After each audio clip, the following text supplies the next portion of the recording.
In this lesson, we're going to talk about midpoint and distance in the coordinate plane.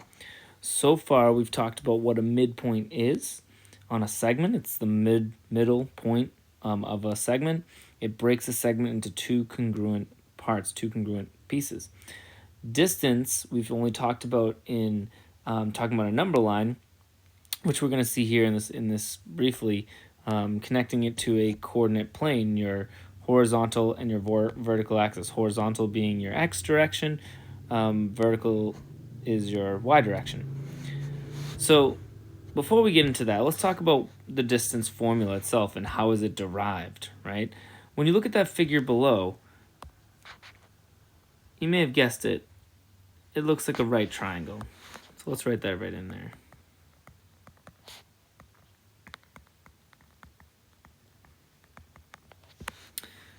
Now, right triangles have a very special relationship where we can use a specific formula to actually solve for the missing lengths. If you know two of the lengths of a right triangle, you can actually solve for the third length. And that method is called the Pythagorean theorem.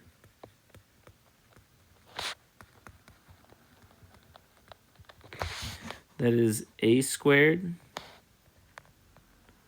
plus b squared equals c squared.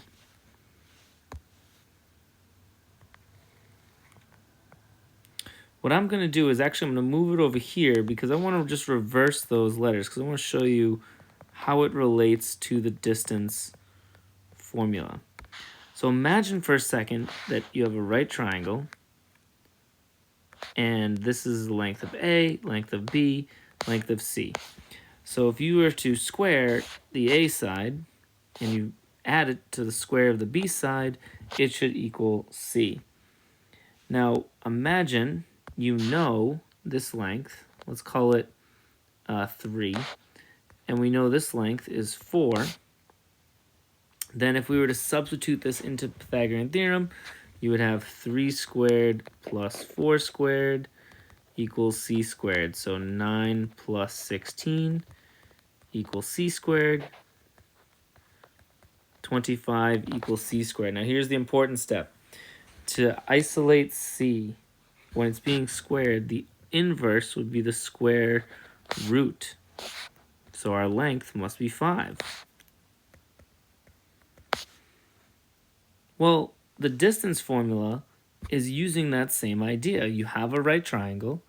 We just don't know what the lengths are, the horizontal and vertical lengths, but we can definitely solve it given 2 points. And that's where that subtraction comes in. When we talked about distance before of a segment or a line, we were using subtraction. We were using the difference.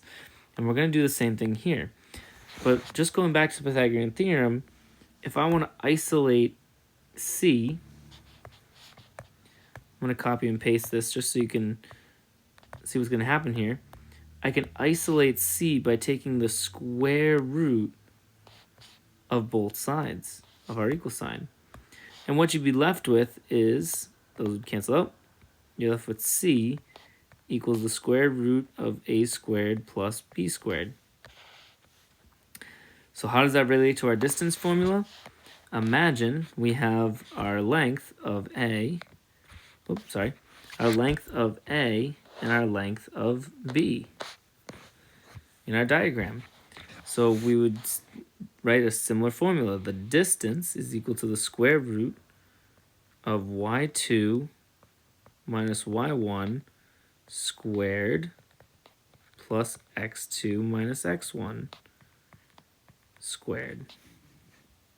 Now, if you had rewritten this, if you had reordered this to be x2 minus x1 squared plus y2 minus y1 squared, both of these would come out to the same solution. It does not matter the order in that case, but what does matter is to make sure that you are subtracting the y coordinates with y coordinates and x coordinates with x coordinates. Very, very important. So the distance formula is really using Pythagorean theorem. We just don't know the lengths of the horizontal direction and the vertical direction. But when we use Pythagorean theorem, we already did. Now, without graphing, we could just use this formula to find the length of that hypotenuse. So the distance between u and v, and there are the coordinates that are given. So first, let's label u x1, y1. I like drawing it right above the numbers, and this one's going to be x2, y2. So if your distance formula, let me just copy this so it makes it quicker. If our distance formula is the square root of y2 minus y1 over x2 minus x1, I can substitute these values right into my equation. The square root of 5 minus -3 squared plus 4 minus -7 squared. Our distance, or our length, would equal, here we have 5 minus -3, which is 5 plus 3 squared. And when you have 4 minus a -7, that's like adding 7. So 4 plus 7 squared. Changing that subtraction, right? 4 minus -7 would be like adding the opposite. So distance is equal to the square root of 8 squared plus 11 squared.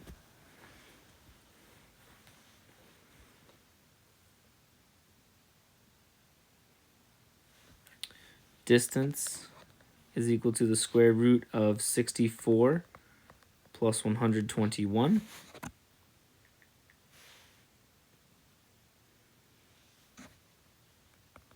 Distance is equal to the square root of 185. Now this is where we're going to have to use our calculator.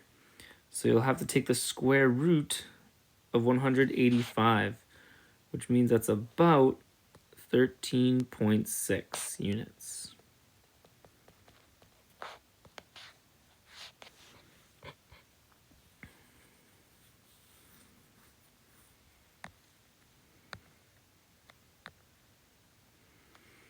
Let's look at it on a graph. If I graph 6, 4, and I graph -3, -2, we could use the distance formula to find this length. Let's label this x1, y1, x2, y2. So I could use my distance formula as y2 minus y1 squared plus x2 minus x1 squared. Our distance is equal to the square root of -2 minus 4 squared plus -3 minus 6 squared. This becomes -6 squared plus -9 squared. -6 times -6 is 36. -9 times -9 is 81. Distance is equal to the square root of 117. And then if we were to substitute that into our calculator to take the square root of 117, you would get, that's about 10.8 units. So that's using the distance formula on the right. But what we could do is we could also, since we're given a graph, use the Pythagorean theorem. So that's the nice thing about having a graph if we use the Pythagorean theorem. For the vertical length, that is a length of 6. For the horizontal length, that's a length of 9. So based on Pythagorean theorem, a squared plus b squared equals c squared. We have 6 squared plus 9 squared equals c squared. And notice this line right here mirrors this line. It's using almost the same values. you would get 36 plus 81 equals c squared. Again, look how closely related that is. You would get 117 equals c squared. Doesn't that look familiar? And then when you take the square root of both sides, you get the same solution. So you can use the coordinates and just use the distance formula, or you could graph it, and then you're going to use the Pythagorean theorem instead. But with coordinates, we could just use the distance formula. So take a moment and try this one yourself before seeing the solution from me.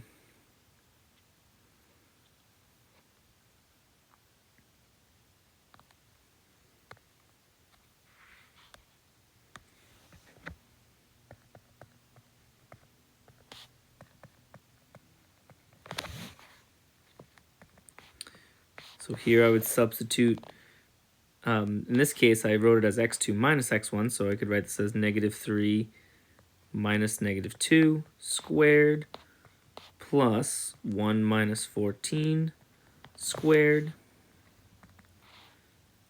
So it'll be like adding the opposite, so that would be -1 squared plus -13 squared. Make sure it's all under the square root.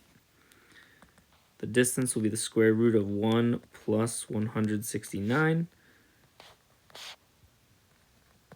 which equals the square root of 170. But it's going to be pretty close.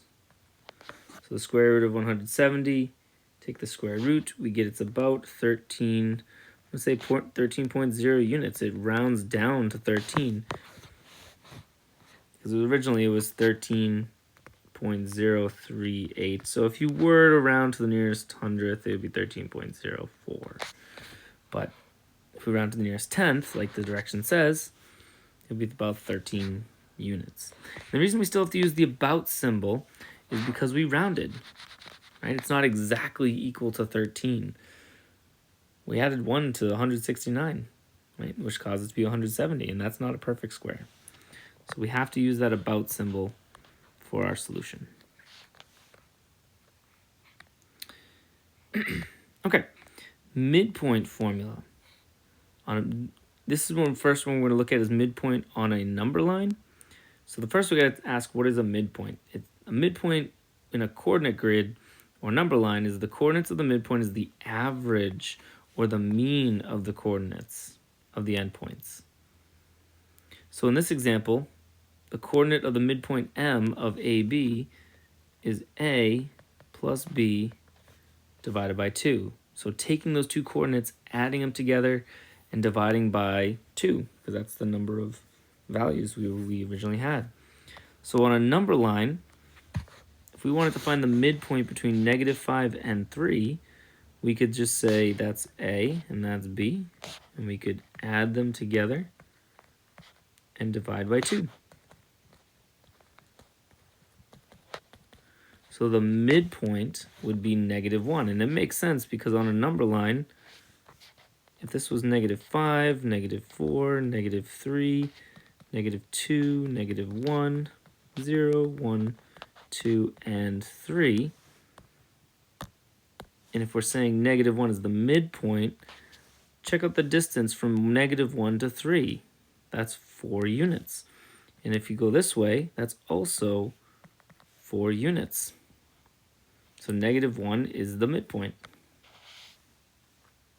And we're going to use that same idea, but on a coordinate plane. So now instead of just being horizontal on a number line, this one's going to be the midpoint of that diagonal. So we have to use our vertical and horizontal coordinates, our x and our y coordinates. But it's the same idea. We're still taking an average of those coordinates.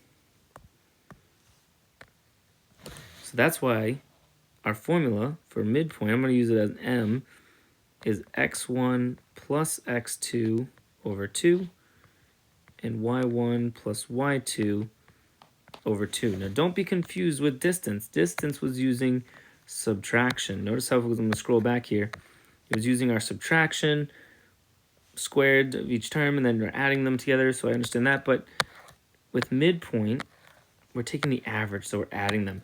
One of the biggest misconceptions is that we subtract these values, similar to slope, right? If we had slope, that would be y2 minus y1 over x2 minus x1. That's always confused with midpoint. With midpoint, we add our coordinates. So be very careful there. So let's look at this problem. If I wanted to find the midpoint, first something I'm going to do is I'm going to label. Labeling is always going to be helpful. So if I use this formula, I could write this as the midpoint of x1, which is 7, and x2, which is 2, divided by 2. And for y1, you would get 5. For y2 is negative 4 over 2.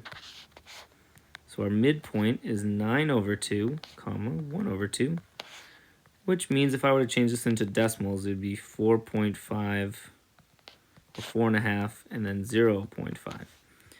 So where's that located on our number line?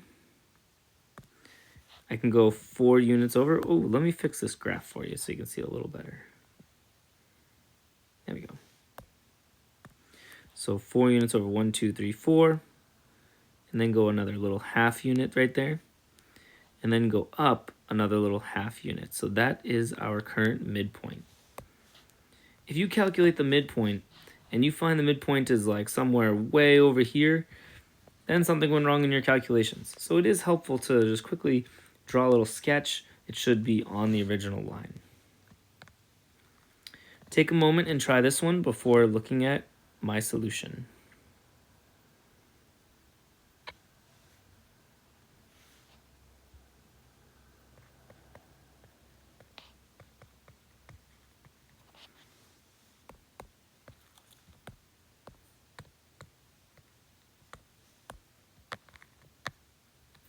So midpoint would be 6 plus 2 over 2, and 8 plus 4 over 2. Our midpoint would be 8 over 2, 12 over 2, which equals 4 over 6.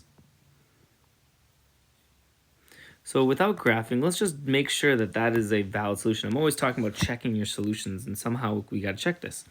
So think about this way. Between 6 and 2 is a length of 4. And if you have that value of 4 and you divide it by 2, then I equals 2. So the midpoint has to be 2 units away from 2 and 6. And in that case, 4 is 2 units away. Right, so what if I were to draw it as like a number line here? I'm going to do it for the y coordinates. So imagine you have 4, 5, 6, 7, and 8. Better yet, I'm even just going to turn it this way so you can see the difference here. So if that's a length of 4, the midpoint has to be 2 units away. And that's where we're getting that 6 from. So it's helpful to draw little sketches if you need to just verify your solutions.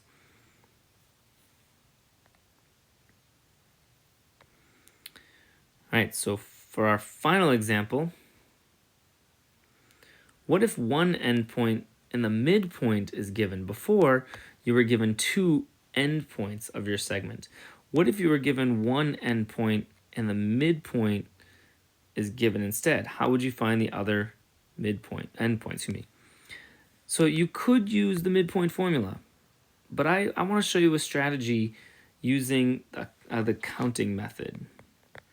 So this is a counting method, but you could still use the midpoint formula, but I find the counting method is a little bit easier to visually work with. Okay, so imagine here, you're given the midpoint of CD, so C and D, and you have some M, some midpoint. And we know that's negative 2, 1. And C has a coordinate of negative 5, 7. We're not trying to find the midpoint between those two, right? No, we're not trying to do that. We're trying to find what is this unknown coordinate.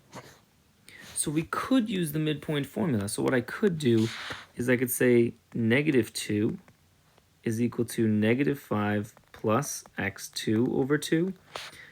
And 1, I'll write it down here, 1 is equal to 7 plus y2 over 2.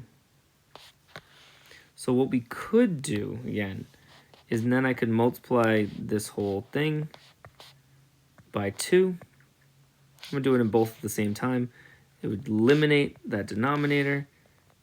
What you do to one side, you always have to do to the other.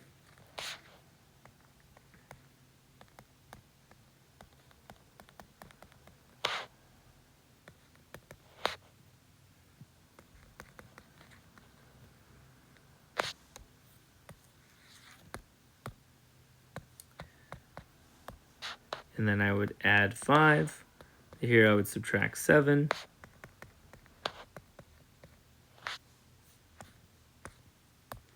So what I'd be left with is x2 equals positive 1 and y2 equals negative 5. So my coordinate here should be positive 1 and negative 5. So that's using the midpoint formula on the right.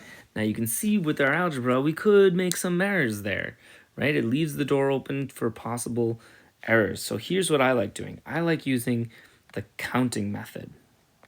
And I want to show it to you how it can be a little bit easier if you need that nice visual. So let's use the counting method. And ask yourself, how far away is negative 5 from negative 2? It looks like you would add 3 units. Again, count 3 units. Negative 4, negative 3, negative 2. So then, if I have to go to the next endpoint, it must also be 3 units. And notice that positive 1 is 3 units away from negative 2. So counting method might be a little easier, right? Let's try the other one. The y-coordinate. How would you go from 7 to 1? You would subtract 6.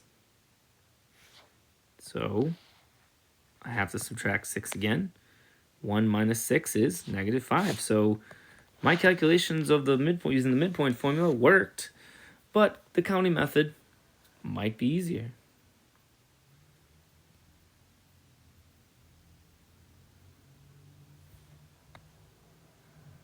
I know I did that a little out of spaces, but this still works. I'll give you a moment to try the lesson check.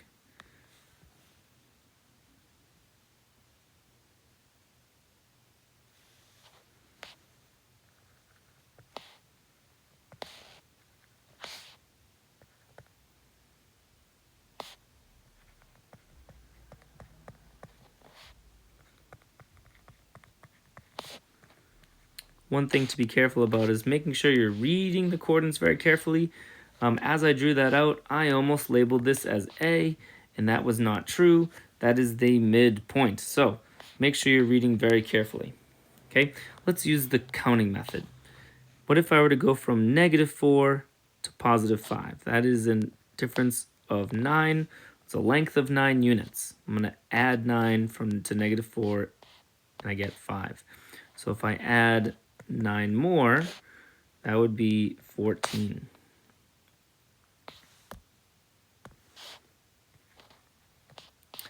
To go from negative 2 to positive 7, that's also adding 9.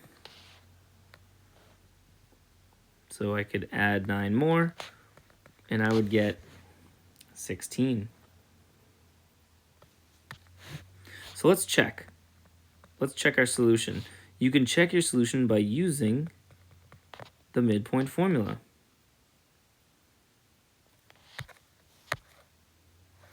I forgot that I used the notation of x1 first. It doesn't matter though. So I could have done that first. But let's try it. Ready? Negative 4 plus 14 divided by 2. And negative 2 plus 16 divided by 2. That would equal 10 over 2. And 14 divided by 2, which equals 5, 7. And that was the original midpoint that we were given. Yay! So this is a good next endpoint. So counting method does work, but you could use midpoint formula if you would like.